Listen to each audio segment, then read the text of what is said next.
자, 이번 영상에서는 지난 시간에 했던 어떤 사례들 많이 설명을 드렸는데 의료까지 그 다른 분야에서도 어떻게 이제 활용하고 있고 그 현황은 어떤지 좀 살펴보도록 하겠습니다. 이 내용은 이지성 작가님의 에이트라는 교재에서 책에서 상당 부분 다 발췌를 해왔습니다. 좀 전 이전 영상에서 어떤 기술적인 요소, 그 다음에 눈에 보이는 것들을 자꾸 보여드렸습니다. 그래서 우리가 이제 균형을 잡아가야 되는데 그냥 교양적인 어떤 현황이라든가 내용만 봐서는 와닿지가 않아요. 그죠? 하지만 실제로 우리가 활용을 해보고 적용을 해보면 이것이 앞으로 무궁무진한 어떤 활용, 응용 분야가 있겠구나라는 것을 몸으로 알게 됩니다. 제가 교통이나 의료나 뭐 이런 것들 사례에 대해서 쭉 얘기한다고 해서 여러분들 것이 되는 것이 아니고 여러분들이 직접 몸으로 경험해 봐야 이러한 인공지능 기술들과 활용 방법들에 대해서 이제 익히게 되는 겁니다. 그런 차원에서 짤막한 영상이라도 항상 예제를 보여드리는 거니까요. 한 번씩 꼭 체험을 해보시기 바랍니다. 그리고 체험을 해보시고 여러분들 분야에서 이 인공지능 기술을 어떻게 활용할 수 있을까 한번 곰곰이 한번 생각을 해보시기 바랍니다. 그러면 여러분들마다 아이디어는 다 있습니다. 물론 구현이 어려운 거는 있어요. 근데 구현 이전에 아이디어가 명확하면, 그 다음에 활용 목표가 명확하면 그 시스템은 어떻게든 만들 수 있습니다. 자, 봅시다. 여기를 떠나서 다음이죠. 지난 시간 했죠. 이 내용은. 자, 여기죠. 그래서 이제 그 약사의 경우도 마찬가지죠. 이제 그 인간은 약을 조제할 때 100건당 한 2건 좀 못 미치게 실수를 한대요.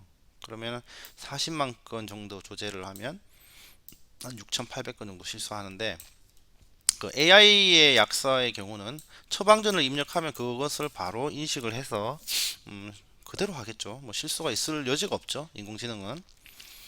예. 그래서 지금 인공지능이 했을 때는 당연히 위생적이겠죠. 예. 그죠? 기계가 하고 그 기계에 대한 위생만 관리하면 그죠? 그래서 뭐 이런 상황이다라는 거고요.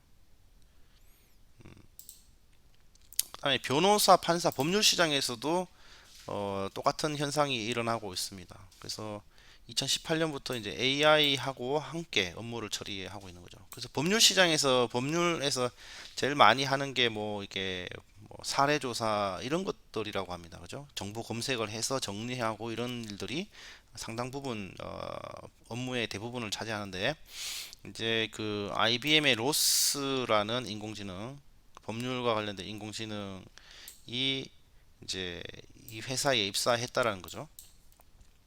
그래서 1초에 10억 장의 문서 분석 능력을 가지고 있다라는 겁니다. 그러니까 사람이 이 도서관 한 전체를 우리가 찾아가면서 사례집도 뽑아보고 뭐 판례도 찾아보고 이렇게 하잖아요. 그걸 가지고 이제 뭐 소장도 쓰고 이렇게 판결문도 쓰고 이렇게 하는데 인공지능한테 맡기면 뭐 그런 정보 검색 능력은 인간이 따라갈 수가 없는 거죠. 그래서 상당 부분의 업무를 인공지능이 대신 해줄 수 있다. 법률 시장에서도 JP 모건 내의 어떤 법무팀 변호사들의 경우도 매년 1만 2천 건의 업무를 처리하는데 이러한 업무를 인공지능이 처리했을 때 단 몇 초 만에 처리한다라는 겁니다. 몇 초 만에. 물론 이 AI 변호사에게 업무를 이제 부여하고 시키는 것 자체가 좀 뭐 그 시간이 걸리겠지만 그 업무 처리 시간 자체는 얼마 걸리지 않는다라는 겁니다. 그죠? 그러니까 좀 극단적인 예로 인간 변호사가 300건 처리할 때 인공지능은 60만 건 처리한다. 이거는 이제 단순 업무의 경우에 그렇겠죠.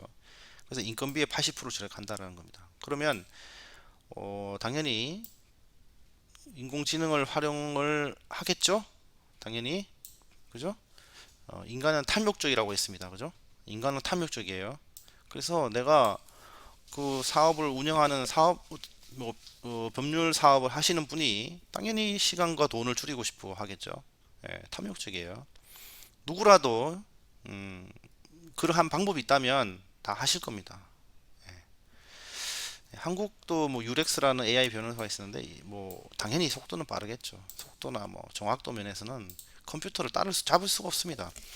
컴퓨터 자체가 뭐 정보 처리, 그죠? 에 특화돼 있잖아요. 정보 처리 이 정도는 정보 처리인 거죠. 그래서 각 나라마다 미국, 뭐 이스라엘, 영국, 그죠?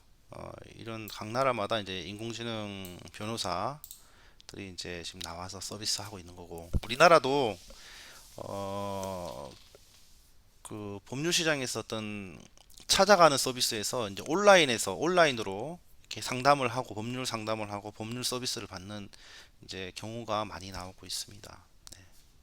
그래서 뭐 변호사 숫자를 물리적으로 늘려서 이렇게 뭐 서비스의 질을 높이는 것은 시간이 걸리지만, 이렇게 인공지능 서비스를 만들어서 국민들에게 법률 서비스를 제공하면 저렴한 가격에 그 회사는 성장할 수밖에 없겠죠.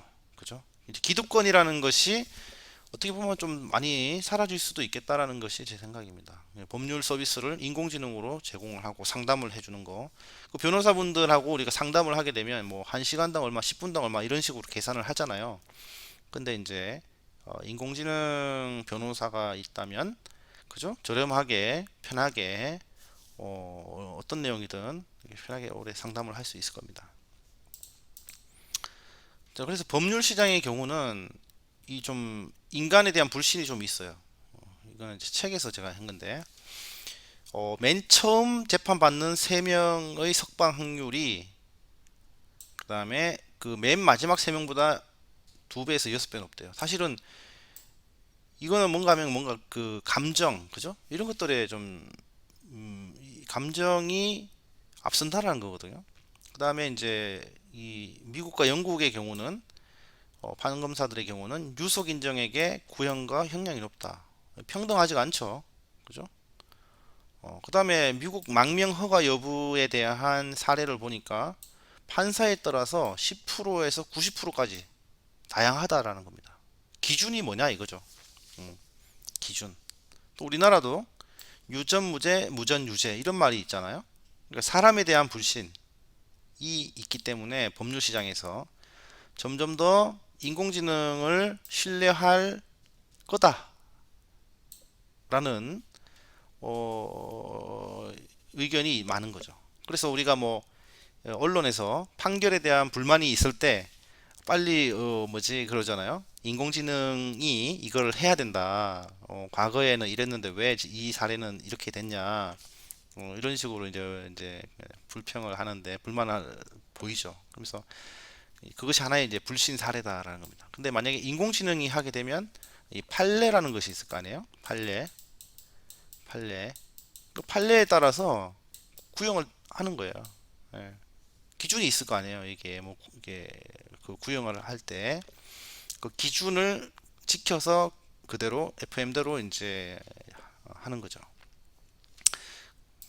그렇기 때문에 이제 인공지능이 어떻게 보면은 사람들한테 더 신뢰를 받을 수 있다라는 겁니다. 뭐 교육에서는 이미 많이 지금 하고 있죠, 그죠? 뭐 호주에서도 어, 호주 유치원에서 뭐 이런 거를 지금 진행하고 있고, 중국에서도 유치원에서, 그죠? 아이들 대상으로 책을 읽어준다거나, 뭐 이렇게 놀이를 한다거나, 그죠? 영어 회화를 한다거나, 이렇게. 그래서 2019년부터 벌써 일본은 영어 회화 교육에도 인공지능 교사가 도입되고 있다. 그래서 어, 언어 교육에 있어서는 뭐 인공지능이 충분히 잘할 수 있다고 생각합니다. 그죠? 시간의 구애도 없고 사람 수에도 제한이 없습니다. 그 다음에 발음이라든가 표현이라든가 이런 것들 충분히 다 할 수 있습니다. 그 다음에 뭐 미국 중고등학교의 AI 교사 있었고, 뭐 그다음에 핀란드의 오버봇 수학 교육을 위해서 오버봇 있었고, 엘리아스라는 인공지능 서비스는 이제 어학 교육을 위해 만들었다. 그러니까 이 오버보 요즘에 이제 아이들 교육을 보면 예전에는 선생님 한 명이 그죠? 여러 학생을 대상으로 동일한 수업을 했고 동일한 문제를 가지고 문제 풀이를 했습니다. 그죠? 이 사람이 했을 때는 근데 이제 인공지능이 들어오면서 인공지능이 이 학생에 맞도록 문제를 출제하고 문제 풀이를 과제를 주고 합니다. AI 수준별 학습이 되죠. 수준별 맞춤형 그죠? 수준별 적응형이죠. 적응형. 음,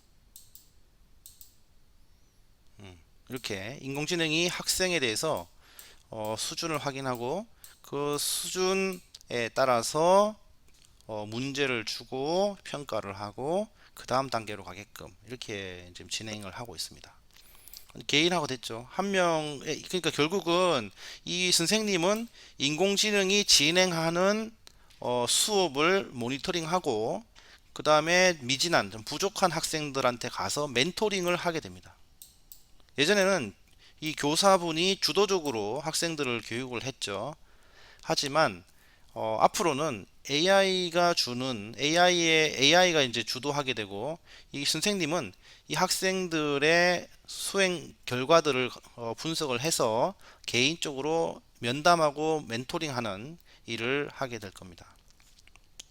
자, 코딩도 이제 제가 이번 올해부터 코딩도 이런 식으로 준비하고 있습니다. 학생들에게 이 코딩 플랫폼에 들어와서 지금 인공지능이든 어떤 플랫폼에서 코딩을 하게 하고 저는 학생들의 코딩 현황을 한눈에 보면서 학생들 수준이 빨리 가는 학생, 천천히 가는 학생이 있다면 천천히 가는 학생한테 가서 코딩에 대해서 지도를 하는 그죠? 잘하는 학생은 그대로 계속하게 하고 뭐 이런 식으로 이제 교육의 플랫폼이 이렇게 패러다임이 바뀌고 있습니다. 그 다음에 이제 그 어떻게 보면은 그 뭐 질병이라든가 사고 때문에 뭐 학교에 못 오는 학생들을 위해서 AI 교사가 또 있고요. 노르웨이에 좋은 아이디어죠, 그죠? 그 교육에 대한 평등 문제, 그죠?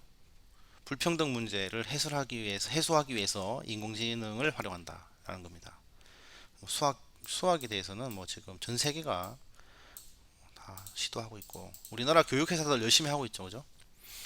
그 다음에 그 미국에서 뭐 보스턴 공립학교에서 또 인공지능 지브라는 인공지능이 학습 부진아들 대상으로 이제 교육을 하고 있고 그 다음에 뭐 이런 식으로 인공지능 교육 프로젝트를 해가지고 많은 이제 성과를 만들어냈습니다. 그래서 그 수포자의 실력을 막 28% 향상을 시키거나 생물학 시험 탈락률을 상당수 줄였죠. 20%에서 이렇게 줄였고 그 다음에 경제학 C학점 미만의 비율을 또 이렇게 감소시켰습니다. 예. 그 약점을 우리가 이제 그 학생들이 포기하는 그 요인이 있는데 그 요인을 딱 잡아가지고 그 부분만 계속 그 보완해 주는 거예요. 그러면 점수를 받을 수 있는 거죠. 그래서 산타토익이라는 서비스를 지난번에 우리가 기억을 하시는지 모르겠지만 산타토익을 이용해 가지고 20개의 문제를 풀게 하면 그 학생의 점수대가 나옵니다. 예측이 돼요. 그 다음에 그 점수대에 틀리는 문제를 파악을 해서 그 문제만 집중 훈련시켜서 그 다음 점수대로 업그레이드 시키고 이런 식으로 합니다. 그러니까 우리가 공부를 학습을 할 때 자기가 잘 푸는 문제만 계속 공부한다는 거예요. 사실은 한 단계 높이려면 자기가 그 다음 단계로 가는데 걸림돌이 되는 문제를 집중적으로 교육을 시켜야 되는데 우리가 그것이 안 되면 계속 자기가 풀기 쉬운 거 접근하기 쉬운 문제만 본다는 거예요. 근데 인공지능은 그거를 딱 집어가지고 그 부분만 계속 보완해 줄 수 있는 거죠. 음. 뭐 이런 식으로 자폐아 대상 교육하기 참 힘들잖아요. 자폐아 했던 말 또 해야 되고 또 반복해야 되고 한데 이 인공지능을 활용하는 겁니다. 자폐아 그죠? 정말 힘들잖아요. 말이 없으니까 반복해줘야 되고 이때는 AI를 활용하면 좋겠다라는 겁니다. 자폐아 마찬가지죠. 예. 그래서 이 인공지능을 활용해서 자폐 아이들 대상으로 어떤 효과를 봤다는 겁니다. 실제로 70%의 효과를 봤다. 기존 대비. 그래서 많은 학교에서 이걸 도입한다는 거고요. 왜냐하면 그 아이들 소통하고 전달하고 하는 게 보통 일이 아닙니다. 그죠? 마음이 아픈 아이들. 그다음에 이 그 상담교사도 인공지능을 활용하면 좋겠죠. 예, 그죠? 왜냐하면 사람한테는 터놓고 얘기하기가 어려운 부분이 있습니다. 근데 인공지능한테는 이렇게 편하게 할 수 있겠죠. 그죠? 지난번에 중국에 있는 저 인공지능 승려한테 더 많은 신도들이 간다고 했잖아요. 예, 그다음에 그 다른 종교도 뭐 비슷하겠죠. 예. 그래서 상담의 결과도 상당히 좋았다라는 겁니다. 좀 우리 학우분들 중에 상담을 하시는 분들이 있는데 이거를 보조적인 자료로 활용하면 좋을 것 같다라는 거고요. 그 다음에 동국대에서 인공지능 교육과 관련된 어떤 설문을 했는데 AI가 담임일 경우에 존댓말을 쓸 건지에 대해서 긍정적인 답변을 했대요. 그 다음에 AI가 내준 숙제를 할 건지 안 할 건지에 대해서 하겠다라는 그 긍정이 상당히 높이 나왔고 AI가 시키는 교육 관계를 따를래 했을 때 그랬습니다. 그래서 AI가 했을 때 학생들이 큰 부담이 거부감이나 이런 게 없다라는 거죠. 음, 그래서 AI가 어떻게 보면은 이상적인 교사다 이렇게 얘기를 하고 있는데 그래서 좀 전에 말씀드렸던 대로 이 인공지능에게 지시를 내리는 교사가 있을 것이다. 그 다음에 지시를 받는 교사가 있을 것이다. 그죠? 예. 중요한 큰 방향을 잡는 교사들이 있을 것이고 그 방향을 위해서 실행하는 이제 AI가 있을 것이고 그 다음에 이 AI가 어떻게 보면 할 수 없는 부분들을 멘토링 해주는 지원해주는 티처들이 있을 것이다. 음, 예, 그죠? 이런 식으로 이제 역할이 커질 겁니다. AI가 이제 물론 우리가 지금까지 본 것은 소프트웨어였잖아요. 근데 AI가 이제 로봇하고 로봇하고 결합이 됩니다. 로봇. 특히 휴머노이드 로봇이 많이 이제 나왔어요. 휴머노이드. 휴머노이드 로봇에 소프트웨어로 인공지능이 장착이 돼서 사람의 음성을 인식하고 음성과 이미지를 인식하고 그죠? 그 다음에 텍스트를 인식하겠죠.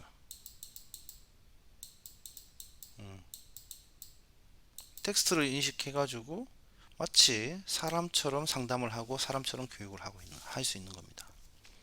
그죠? 그 이상적인 교사가 될 수 있는 거죠.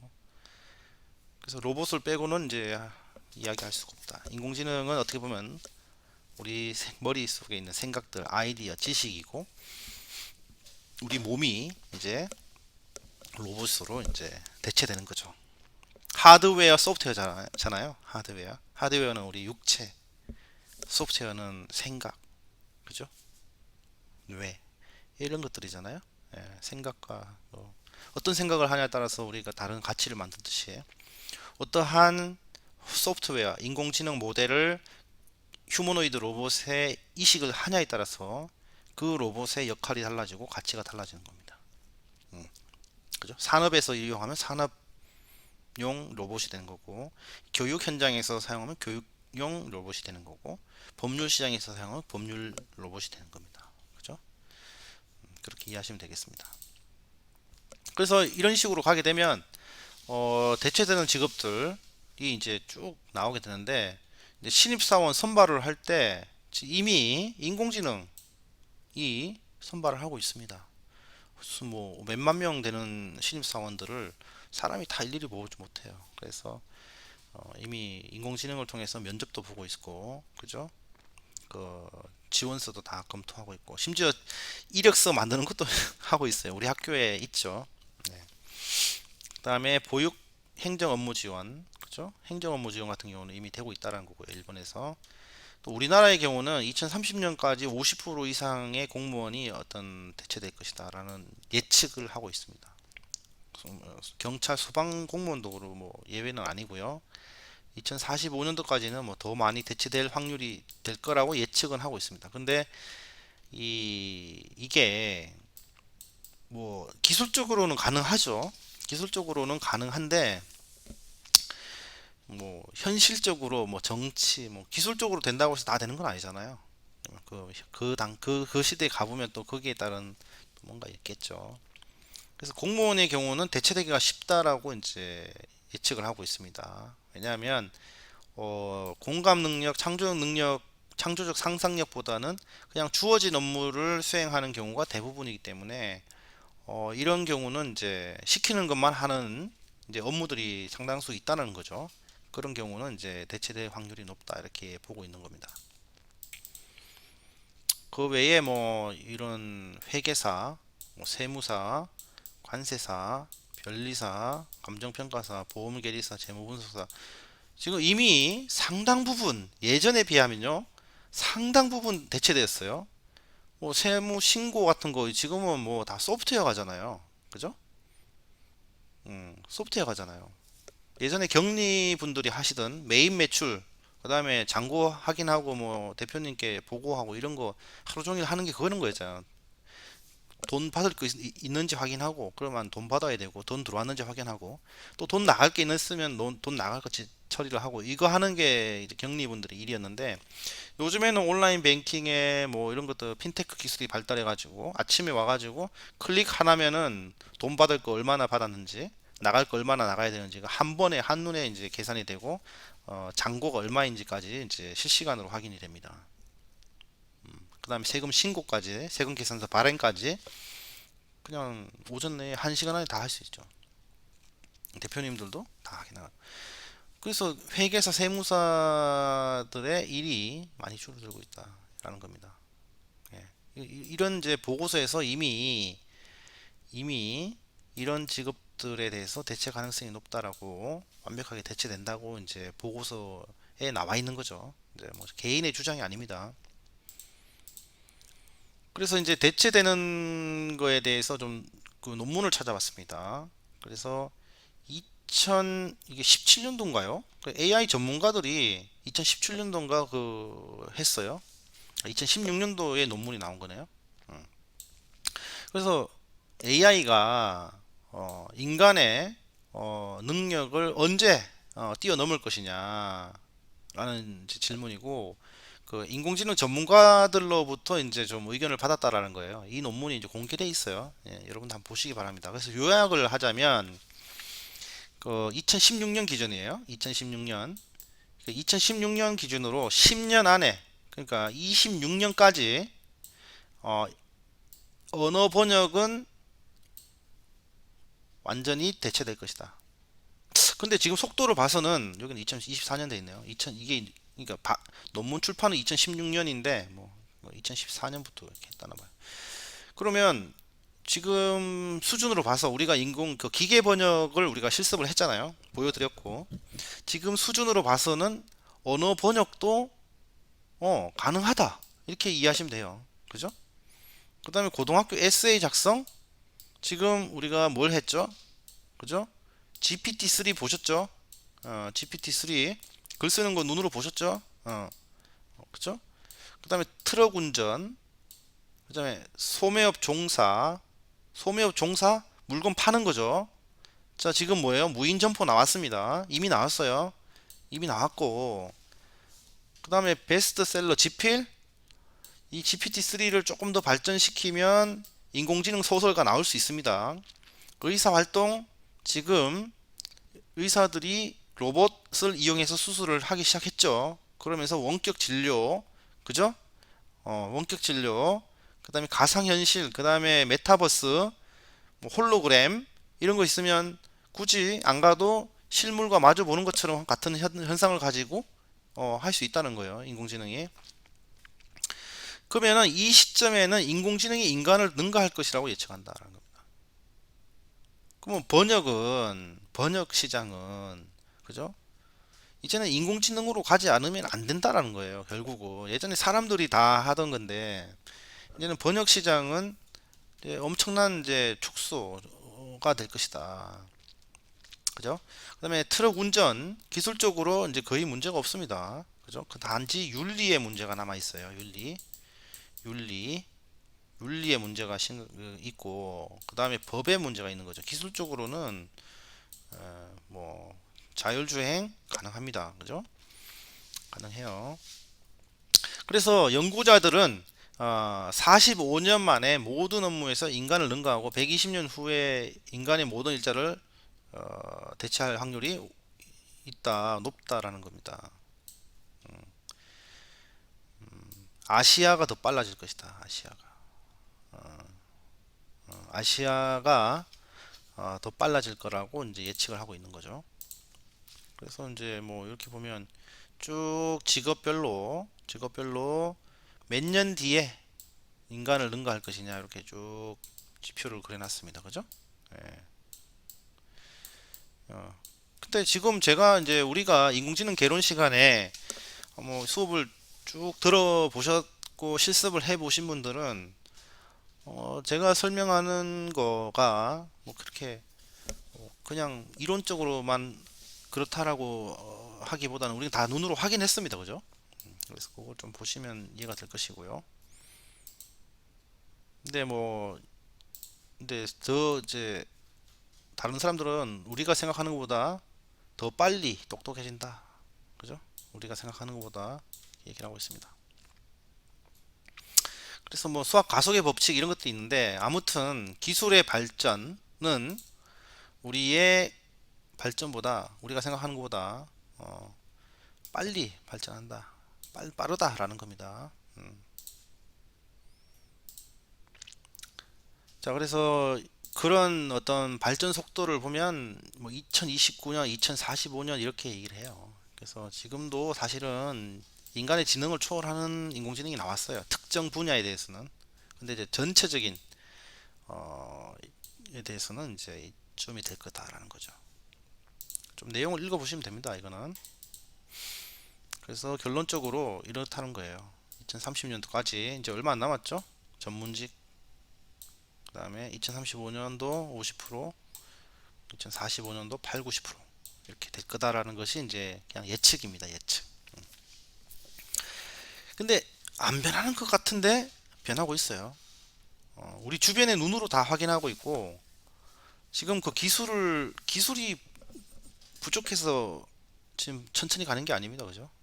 사람들이 천천히 가는 이제 근데 이제 코로나 팬데믹으로 인해 가지고 이 속도가 급격히 빨라지고 있다라는 겁니다. 급격히. 자, 지금 매장을 갖고 일을 하시던 분들 이 상당 부분 폐업을 했잖아요. 그럼 누군가는 또 사업을 할 겁니다. 사업을 할 건데 그때는 기존의 방식이 아니라 새로운 인공지능 기술을 도입해 가지고 사람을 최소화하는 방향으로 가겠죠. 요즘에 이마트를 가도 셀프 계산대가 활성화되어 있습니다. 셀프 계산대. 셀프 계산대. 셀프 계산대 5개 있어요. 5개, 6개 있고 거기서 한 분이 좀 처음 이제 좀 힘들어하는 분들 옆에서 도와주는 겁니다. 한 분이. 젊은 사람들 전혀 문제 없습니다. 그리고 이마트에서 셀프 계산 한두 번 해보면 이제 누구의 도움 없이도 할 수 있는 거죠. 예전에는 다 계산 점원 그 있었잖아요. 도와주시는 분들이. 그렇게 되면 또 이마트 마트에 그게 일자리가 또 사라지고 그죠? 아무튼 엄청 빨리 변하고 있어요. 예. 비대면 해야 되잖아요. 접촉하지 말라잖아요. 그러니까 더 빨라지는 거죠, 기계. 그래서 그러면 어떻게 해야 되냐? 지식하고 기술 싸움은 못한다, AI하고. 그러면 이 두 가지를 가지고 이제 우리가 인간의 능력, 이거를 키워라, 이 말이죠. 예. 이거. 공감 능력, 창조적 상상력. 그것밖에 없다, 이제는. 우리가 인공지능한테 뭔가 지시를 내리는 사람이 되려면 이런 능력을 과감하게 키워야 된다라는 겁니다. 그래서 예제가 이제 뭐 이런 거죠. 공감 능력이라는 것은 이 타인의 감정과 생각을 타인의 입장에서 느끼고 이해할 줄 알고 이를 행동하는 능력. 행동. 이것도 중요하죠. 공감 능력과 창조적 상상력인데 공감만 한다고 해서 되는 게 아니고 행동으로 해야 된다. 몸으로 움직여야 된다. 그죠? 예. 그래서 뭐 앙리, 디낭이나 나이팅게일 이런 사람들. 그래서 이 공감 능력도 이 사람들은 엄청나게 공감한 거죠. 그죠? 예. 공감 능력이 크기 때문에 이타적인 삶을 살은 거죠. 그죠? 그래서 빅 E라고 해서 아주 큰 공감 능력을 아주 큰 공감 능력을 가진 사람들 이렇게 합니다. 그 다음에 미들 E 정도는 타인의 생각 감정을 타인의 입장인데 뭐 선한 사마리아인 이야기 있잖아요 성경에 그죠? 죽어가는 사람을 이렇게 살려 준 거죠. 이런 거를 이제 뭐 공감 능력. 그 다음에 뭐 리틀 E라고 하면 지역 사회에 뭐 영향을 미치는 이타주의적인 삶을 사는 사람. 특히 우리 시니어 반의 경우는 시니어들의 어려움을 공감을 하고 그 문제를 해결하기 위해서 움직이는 그리고 답을 찾으려고 행동하는 분들이 많으세요. 그 공감 능력이 있을 때 행동하는 거죠. 이제 리틀 E를 가지고 계신 분들입니다. 이 공감 능력이 필요하다라는 거고 창조적 상상력은 어떤 새로운 거 뭔가 예술 작품을 만들었던 레오나르도 다빈치나 미켈란젤로 같은 사람 분과 같은 이런 어떤 인류 역사에 발자취를 남기는 창조력을 가진 뭐 수준 이런 능력이 필요하다라는 건데 일반인들은 사실 힘든 거고 그죠? 그래서 이런 창조적 상상력이 필요하다. 예, 창조적으로. 그래서 우리가 어떤 문제를 발견하는 것은 공감 능력이고 그 공감 능력을 기초로 답을 찾다 보면 창의력이 생기는 거죠. 그죠? 예. 그래서 창조적 상상력은 공감 능력을 통해서 발휘된다. 이렇게 정리되고 있습니다. 예. 그래서 공감 능력과 창조적 상상력이 만나면 이제 떻게 되냐? 예를 들어서 벨이라는 사람은 어머니의 청각 장애를 해결하기 위해서 연구를 시작했다라는 겁니다. 그래서 어머니의 불편함을 덜어드리기 위해서 이 연구를 시작했는데 그것이 그죠? 청각 장애 해결뿐만 아니고 더 그 이상의 전화기 발명이 됐다라는 겁니다. 그다음에 무어라는 사람은 관절염을 앓는 할머니의 요리를 돕기 위해서 냉장고 문을 디자인했다고 합니다. 그래서 이 어르신들이 어떠한 불편함이 있는가를 알기 위해서 이 79년도부터 82년도까지 3년 동안 노인으로서 생활을 합니다. 음, 그 어르신들이 어떠한 불편함이 있는지를 자기가 알아야 디자인을 할 수 있잖아요. 그분들의 니즈가 뭔지를 알기 위해서 노인으로서 생활했고 결국 유니버셜 디자인이라는 개념을 창시하게 됩니다. 그 감자칼, 소리 나는 주전자, 어, 양손잡이용 칼과 가위, 저상버스 이런 것들이 이런 개념에서 나왔다고 합니다. 예. 공감 능력 도와주기 위해서 그리고 이 문제를 해결하기 위해서 창의력을 발휘했고 그 결과물들이 이제 인류에 많은 도움을 주는 거죠. 네. 근데 이제 그 인공지능이 이런 일을 할 수 있냐라는 거죠. 주변의 문제를 공감하고 가슴으로 같이 아파하고 그 문제를 해결하기 위해서 움직일 수 있냐는 거죠. 근데 그런 것은 안 된다. 그죠?